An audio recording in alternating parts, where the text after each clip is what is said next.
Assalamualaikum warahmatullahi wabarakatuh. Bagaimana kabar kalian hari ini? Saya berharap kalian masih terus semangat. Seperti biasanya, setiap hari Sabtu pelajaran saya yaitu pelajaran IPA. Pada hari ini saya berharap kalian bisa memahami tentang struktur dan fungsi batang, daun, dan bunga. Mari kita mulai pelajaran kita hari ini. Materi yang pertama adalah tentang batang. Tentu kalian semua sudah tahu apa itu batang. Ya, batang merupakan bagian dari organ tumbuhan. Kita akan selalu bisa melihat batang pada tumbuhan. Batang ini umumnya terletak di atas permukaan tanah dan umumnya bentuknya bulat pemanjang atau silinder. Ada beberapa fungsi dari batang. Yang pertama adalah menyokong bagian tumbuhan yang berada di atasnya, kemudian mengangkut air dan mineral dari akar ke daun, dan digunakan untuk menyimpan cadangan makanan. Ini hanya berlaku pada tumbuhan tertentu. Selain mengangkut air dan mineral dari akar ke daun, dia juga digunakan untuk mengangkut makanan hasil fotosintesis dari daun menuju ke seluruh tubuh. Fungsi yang pertama dari batang adalah menyokong bagian tumbuhan yang lain, misalnya daun, bunga, dan buah. Mereka semuanya ada di batang, melekat di batang dan juga melekat di cabang-cabang dari batang. Fungsi kedua dari batang adalah mengangkut air dan mineral dari akar ke daun. Ya, akar dan daun itu dihubungkan oleh batang. Oleh sebab itu, air yang sudah diserap oleh akar, dia akan diteruskan oleh batang menuju ke daun.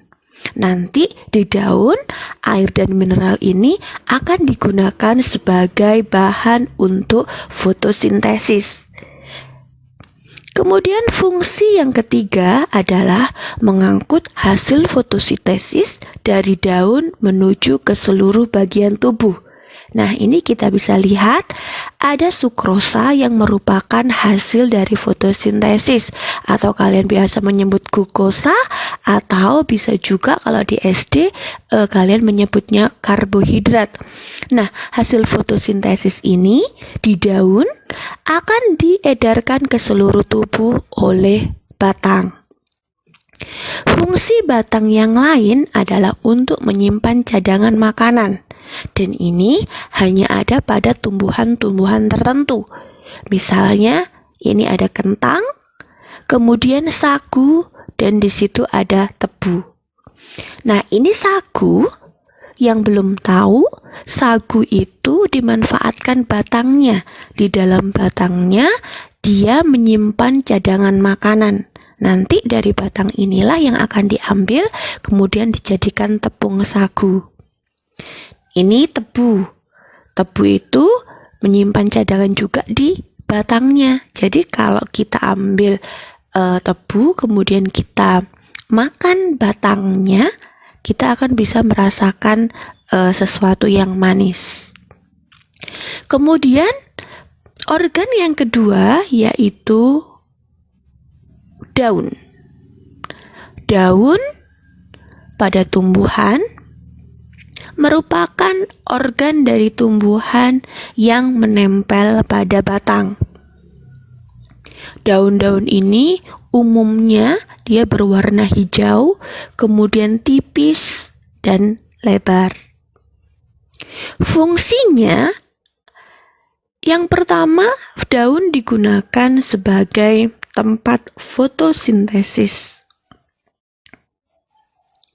Jadi daun-daun yang pada tumbuhan itu digunakan sebagai tempat fotosintesis. Kemudian daun-daun ini juga digunakan sebagai tempat pertukaran gas. Kemudian daun-daun ini juga beberapa digunakan sebagai organ perkembangbiakan atau organ reproduksi. Nah, Ini adalah proses fotosintesis yang terjadi di daun. Jadi, air dari dalam tanah akan dibawa ke daun, kemudian diolah dan diproses dalam proses fotosintesis. Fotosintesis itu sendiri merupakan proses pembuatan makanan pada tumbuhan. Di sini kita bisa melihat ada cahaya matahari yang membantu proses fotosintesis. Di sana ada mineral, air, dan karbon dioksida yang kemudian diproses menjadi makanan. Daun juga digunakan sebagai tempat pertukaran gas. Karena di daun itu ada stomata. Stomata itu merupakan lubang-lubang atau mulut daun. Pertukaran gas yang terjadi di daun ada dua macam dan ini berkebalikan. Pada saat proses fotosintesis, gas karbon dioksida akan dimasukkan ke daun. Kemudian, oksigen sebagai hasil fotosintesis akan dikeluarkan dari daun. Sedangkan pada saat berrespirasi atau bernafas, oksigen justru malah akan dimasukkan ke dalam daun dan karbon dioksida akan dikeluarkan dari daun, tetap melalui lubang yang sama, yaitu stomata. Nah, fungsi yang lain dari daun adalah sebagai tempat untuk transpirasi atau penguapan. Ya, penguapan air tentunya.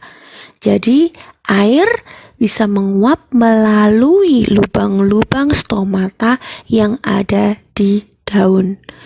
Mungkin karena inilah kita akan merasa lebih segar kalau di bawah pohon yang rindang.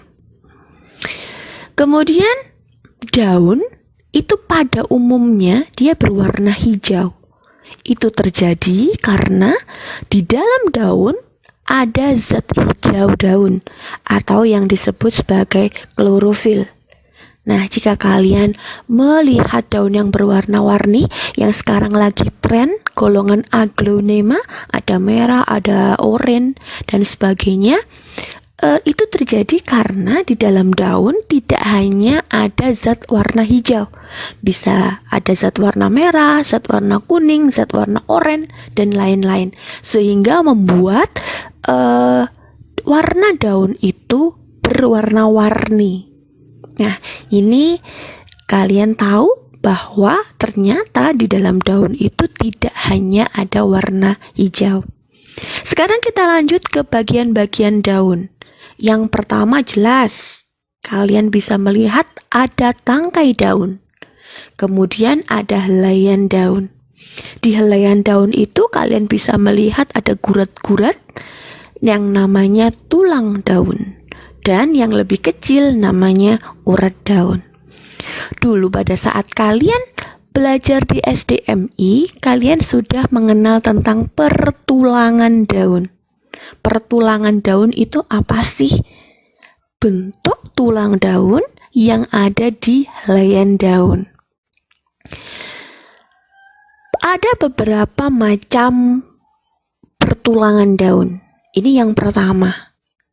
Ini namanya adalah menyirit. Kita bisa lihat tulang daunnya seperti duri ikan. Nah, tulang daun yang berbentuk seperti duri ikan inilah yang disebut sebagai pertulangan daun menyirip. Ada pertulangan daun menjari. Nah, menjari. Menjari. Berarti kita lihat bentuknya. Bentuknya itu seperti jari tangan kita. Nih, coba kalian lihat, ya kan? Ada 5 juga di sana. Jadi seperti jari tangan kita yang megar. Kemudian, pertulangan daun yang berikutnya selain menyirip dan menjari.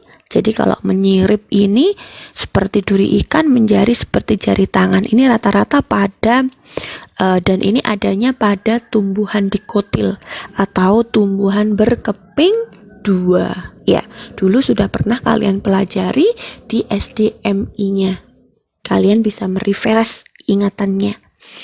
Kemudian pertulangan daun yang berikutnya, ya, yang seperti ini tulang daunnya lurus-lurus, kemudian sejajar. Ini ya yang disebut sebagai pertulangan daun sejajar. Sedangkan yang ini, coba kalian lihat tulang daunnya melengkung. Iya, ini pertulangan daun melengkung. Kita bisa lihat di situ tulang daunnya melengkung. Melengkung. Pertulangan daun sejajar dan pertulangan daun melengkung ini adanya pada tumbuhan monokotil atau tumbuhan berkeping satu. Ya. Nah, sekarang kita coba lihat pertulangan daun pada daun-daun yang ada pada tumbuhan di sekitar kita. Kita coba lihat. Nah, ini adalah daun singkong. Coba kalian lihat. Pertulangan daunnya kira-kira apa? Oke, itu adalah pertulangan daun menjari. Ini daun sirih. Kalian bisa lihat itu pertulangan daunnya seperti apa?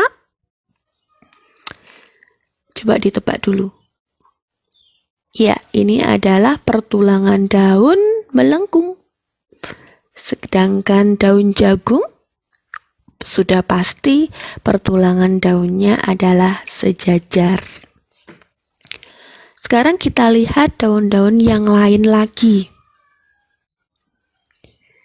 Ada banyak sekali daun yang ada di sekitar kita.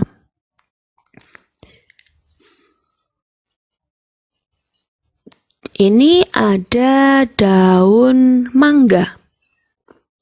Nah, coba kita lihat pertulangan daun pada daun mangga ini. Ya, dia seperti durinya ikan. Berarti pertulangannya menyirip. Kemudian ini ada daun pepaya. Nah, coba kalian lihat itu. Ya, ini pertulangan daun apa? Menjari, betul. Kemudian satu lagi, ini daun mawar. Coba kita lihat tulang daunnya. Nah, itu seperti duri ikan ya. Jadi pertulangan daunnya adalah menyirip. Kalian bisa melihat beberapa daun yang ada di sekitar kalian, kemudian coba tebaklah kira-kira pertulangan daunnya apa. Dari pertulangan daun itu kita bisa mengetahui apakah tumbuhan itu dikotil atau monokotil. Sekarang kita lanjutkan ke bunga, flower, ya. Bunga itu merupakan organ reproduksi pada tumbuhan. Dalam hal ini adalah organ reproduksi secara kawin atau generatif. Berarti di sana bunga itu memiliki alat kelamin jantan dan juga alat kelamin betina. Sekarang kita lihat bagian-bagiannya bunga. Ini juga sudah dipelajari dulu di SD-nya. Bagian yang ini adalah bagian tangkai bunga. Kemudian bagian yang ini adalah bagian kelopak bunga. Biasanya berwarna hijau ya di bawahnya bunga. Kemudian yang ini adalah bagian mahkota bunga. Kebetulan ini mahkota bunganya warnanya merah. Kemudian di sini ada benang sari. Ya, ini warnanya biasanya kuning. Kemudian yang terakhir ini adalah bagian putik. Nanti benang sari itu merupakan alat reproduksi jantan, sedangkan putik adalah alat reproduksi betina. Sekian materi pada pertemuan hari ini. Jangan lupa untuk mencatat di buku catatan IPA. Semoga ilmunya manfaat dan barokah. Selalu semangat ya. Assalamualaikum warahmatullahi wabarakatuh.